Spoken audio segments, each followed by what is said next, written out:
हरे Krishna. Logical Gita की 63rd video में आपका स्वागत है। श्री गुरुदेव को प्रणाम। आइए श्री राधा गोविंद देव जी की कृपा से आज के प्रश्न पर चर्चा करते हैं। आपकी सेवा में नरहरि प्रहलाद दास। आज का हमारा प्रश्न है कि क्या पापी व्यक्ति भक्ति में लग सकता है। मेरे ख्याल से ये बहुत महत्वपूर्ण प्रश्न है, स्पेशली उन लोगों के लिए जो भक्ति करना चाहते हैं और शायद ये सोचते होंगे कि हमने अपने जीवन में ABCD कुछ भी गलत काम किए हैं, अब क्या भक्ति करेंगे।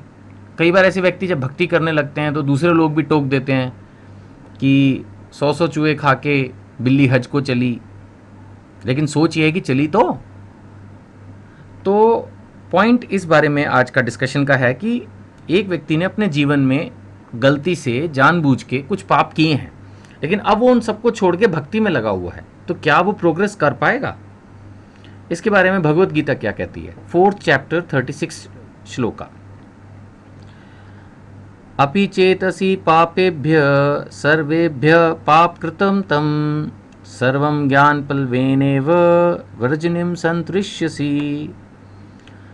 श्री भगवान कह रहे हैं, यदि तुम्हें समस्त पापियों में भी सर्वाधिक पापी समझा जाए, सुपरलेटिव डिग्री हाईएस्ट, यदि तुम्हें समस्त पापियों में भी सर्वाधिक पापी समझा जाए तो भी तुम दिव्य ज्ञान रूपी नाव में स्थित होकर दुख सागर को पार करने में समर्थ होगे। ये स्वयं भगवान बता रहे हैं, जिन्होंने ये सृष्टि बनाई, जिन्होंने पाप क्या है, पुण्य क्या है, धर्म क्या है, इसको परिभाषित किया।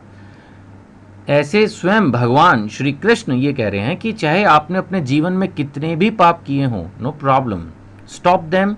एक दिन कम से कम जीवन में ऐसा है जब आप दूसरी दिशा में चल पड़ो, भक्ति के मार्ग पर चल पड़ो, जब आप गुरु को धारण करो, भक्तों के संग में आओ, जप करना शुरू करो, व्रत करना शुरू करो, तप करना शुरू करो, दान करना शुरू करो और शास्त्रों का अध्ययन शुरू करो, तो दिव्य ज्ञान जब प्राप्त होगा तो आप दुख सागर को, यानी इस भव सागर को, इस दुनिया की प्रॉब्लम्स को क्रॉस करने में समर्थ होगे, सक्सेसफुल होगे। ये भगवान स्वयं गारंटी कर रहे हैं। पुराने पाप उतने बाधक नहीं होते जितने वर्तमान के, ये तो है ही।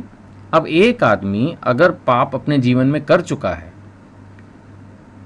ये सोच बहुत खराब है कि मैं एक स्टेज पर जाकर पाप करना छोड़ दूंगा। नहीं, आमतौर पर जब हम कोई गलत काम करते हैं, चाहे हम नॉनवेज खाते हैं, चाहे हम ड्रिंक करते हैं, चाहे हम जुआ खेलते हैं, चाहे हम चीट करते हैं, चाहे हम पर स्त्री के साथ संबंध रखते हैं, इन सब चीज़ों में एक अजीब आनंद मिलता है और ये आनंद बढ़ता चला जाता है, भौतिक आनंद। और आम तौर पर इन चीज़ों में हम और फंसते चले जाते हैं। और कुछ लोग तो ये मेंटालिटी भी रखते हैं, जैसे बार बार गंगा स्नान, कि भाई गंगा में जाएंगे और अपने पाप धो लेंगे, या भगवान के समक्ष जाएंगे, ये दान करेंगे, ये यज्ञ करेंगे और अपनी जो भी अब तक की गलतियां हैं उसके लिए माफ़ी मांग लेंगे और फिर से पाप करना शुरू कर देंगे। ये तो ठीक नहीं है ना कि आप माना नहा के आओ, अच्छे से साफ सुथरे हो के आओ और फिर से ज़मीन में लौट लो। इसको तो कोई बुद्धिमती नहीं कही जा सकती ना।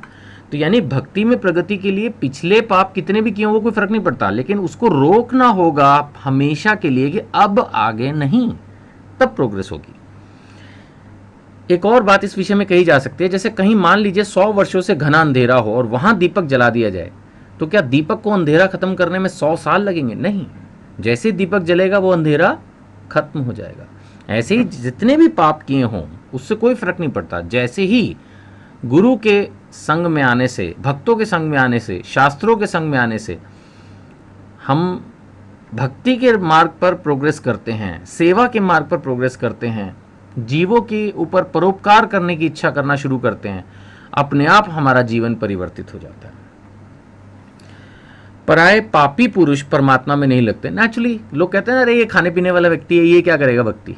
ये बात भी सही है, लेकिन वे परमात्मा में लग नहीं सकते, ये बात सही नहीं है। आमतौर पर यह बात तो है कि ज़्यादा भक्ति में मन, सेवा में मन उन लोगों का नहीं लगता जो गलत काम करते हैं, लेकिन वो लग नहीं सकते ऐसा नहीं है। कई बार किसी भक्त के संपर्क में आने से, किसी घटना या परिस्थिति, वातावरण के होने से मनुष्य भक्ति के पथ पर चलना शुरू कर देता है, सेवा के पथ पर चलना शुरू कर देता है। 9वें अध्याय में भी भगवान ये बताएंगे कि ऐसे व्यक्ति भक्ति में बहुत जल्दी प्रगति कर लेते हैं। यानी देखिए, जिसने अपने गलत कामों को छोड़ दिया, वो तो पिछला चैप्टर हो गया, उसको स्टॉप कर दिया। अब अगला नया चैप्टर उसने भक्ति का, सेवा का शुरू किया है। गुरु के निर्देशन में सेवा करना उसने शुरू किया है, भक्तों के निर्देशन में जो है तप करना शुरू किया है, तो डेफिनेटली उसको प्रोग्रेस मिलेगी ना।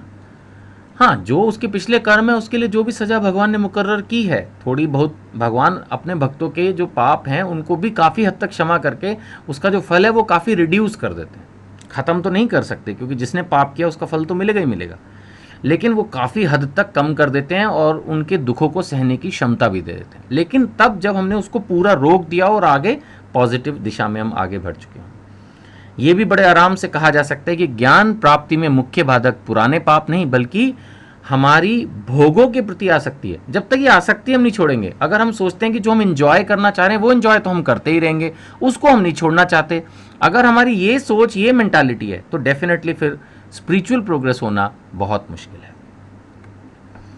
आप सबसे प्रार्थना कि एक ना एक गरीब बच्चे को आप अपने जो भी इलाके में हो उसको शिक्षा जरूर दें। Each one teach one. Hare Krishna.